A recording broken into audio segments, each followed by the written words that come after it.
Hi అండి. ఈరోజు recipe వచ్చి దోసకాయ పచ్చిరొయ్యలు అండి. మనం ఆల్రెడీ పచ్చిరొయ్యలు బాగు చేసుకుని పక్కన పెట్టుకున్నాం. అలాగే దోసకాయ చెక్కు తీసి ముక్కలు కోసుకున్నాను. ఒక ఆనియన్ తీసుకున్నానండి, కట్ చేసుకున్నాం. అలాగే పచ్చిమిరకాయలు. ఇప్పుడు కూర చేసుకుందాం. బాండీ పెట్టుకున్నాను, ఆయిల్ పోసుకున్నానండి. ఇప్పుడు ఆనియన్ వేసుకుందాం. ఆయిల్ కాగిందండి, ఆనియన్ పచ్చిమిర్చి చేసేసుకుందాం. వేసుకుని వేసుకుందాం. వేగాక వేసుకుందామండి పచ్చిరొయ్యలు.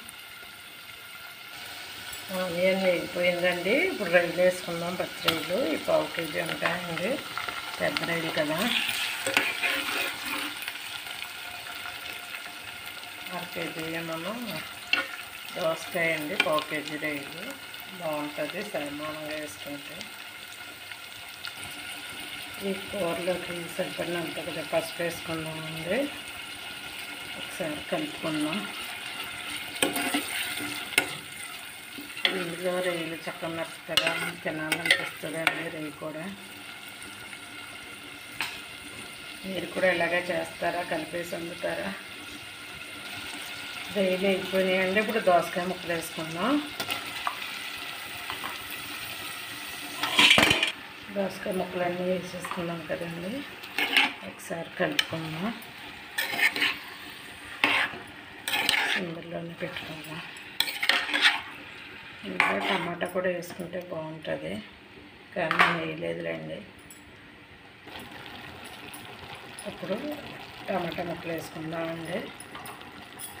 టమాటా ముక్కలు కూడా వేసుకుంటే పులుపు తగిలి బాగుంటుంది. దోసకాయ టమాటాలు వేసుకుంటాం కదా, అలాగే రొయ్యలు వేసినప్పుడు కూడా వేసుకోవచ్చు. దీంట్లో సరిపడగా, ఈ కూరకు సరిపడగా సాల్ట్ అండి, స్పూన్నర వేసుకున్నా.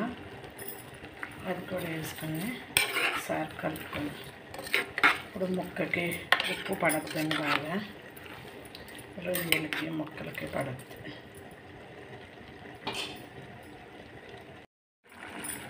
ఉడుకుతుందండి. ఈ కూరకు సరిపడగా కారం వేసుకుని సిమ్లో పెట్టేసుకుందాం. నీళ్ళు ఊరినాయండి, ఎలాగోనో సిమ్లో పెడితే అదే మర్చిపోద్ది.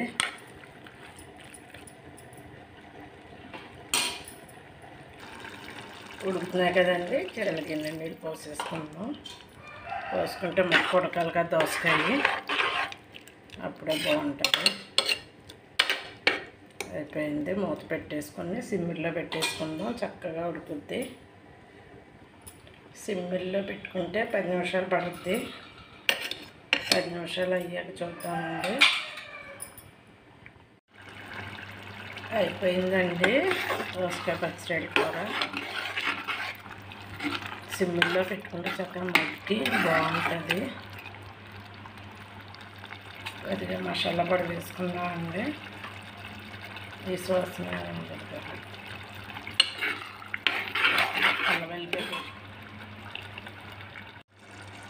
అయిపోయిందండి దోసకాయ పచ్చిరొయ్యల కూర. బౌల్లో తీసేసుకుందాం. దోసకాయ పచ్చిరొయ్యలు రెడీ అయిపోయిందండి. మీరు కూడా ఒకసారి ట్రై చేయండి. నా ఛానల్ సబ్స్క్రైబ్ చేసుకోండి, లైక్ చేయండి. వీడియో చూస్తున్నారు కానీ ఎవరో లైక్ చేయట్లేదు. కొత్త వాళ్ళని సపోర్ట్ చేయండి.